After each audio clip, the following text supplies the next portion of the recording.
Magandang araw Pilipinas! Narito ang ating updated weather forecast para sa araw na ito, Miyerkules, Hunyo 19, mula sa Pag-asa. As of alas 3 ng hapon ngayon, isang low pressure area o LPA ang namonitor sa layong 170 kilometro kanluran ng Bacnotan, La Union. May coordinates ito na 16.9 degrees north, 118.8 degrees east. Kasabay nito, patuloy na nakakaapekto ang easterlies sa nalalabing bahagi ng bansa. Kaya't asahan po natin ang iba't ibang lagay ng panahon sa ilang rehiyon sa bansa ngayong araw. Simulan natin sa Metro Manila at mga karatig lalawigan. Ang mga lugar tulad ng Metro Manila, La Union, Pangasinan, Bataan, Zambales, Oriental at Occidental Mindoro, Batangas at Cavite ay makakaranas ng maulap na kalangitan na may kalat-kalat na pag-ulan at pagkidlat-pagkulog. Ang weather condition na ito ay dulot ng LPA. Kaya mag-ingat po tayo dahil posible ang mga flash floods o pagguho ng lupa dahil sa katamtaman hanggang malalakas na ulan. Sa bahagi naman ng Mindanao, partikular sa mga probinsya ng Surigao del Sur, Davao Oriental, Davao Occidental, Sarangani at Sultan Kudarat, aasahan din ang maulap na kalangitan na may kalat-kalat na ulan at thunderstorms, dulot ng Intertropical Convergence Zone o ITCZ. Katulad ng epekto ng LPA, posible rin dito ang flash floods at landslides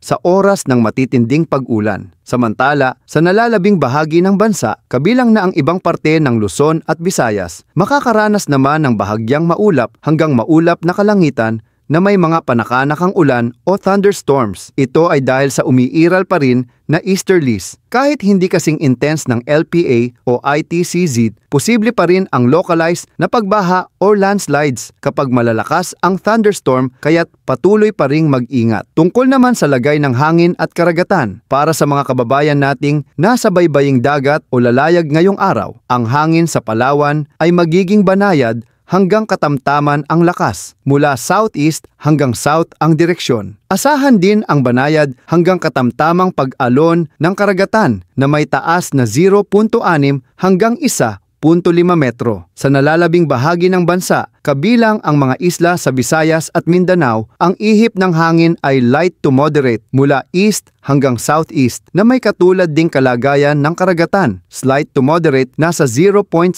hanggang 1.5 meters din ang taas ng alon. Paalala sa lahat, patuloy tayong mag-monitor sa mga official updates mula sa Pag-asa, lalo na kung kayo ay nasa mga lugar na madalas bahain o may history ng landslides. Iwasan po ang paglabas kung hindi kinakailangan kapag nagsimula ng bumuhos ang malalakas na ulan. At para naman sa mga nasa dagat o may planong bumiyahe, siguraduhing ligtas ang panahon bago tumuloy. Kung sa tingin mo ay nakatulong ang update na ito, huwag kalimutang i-like, i-share at mag-subscribe sa panahon na. Muli, magkita-kita tayo bukas para sa panibagong update. Ingat po tayong lahat at maging ligtas sa bawat pag-ulan. Ingat Pilipinas!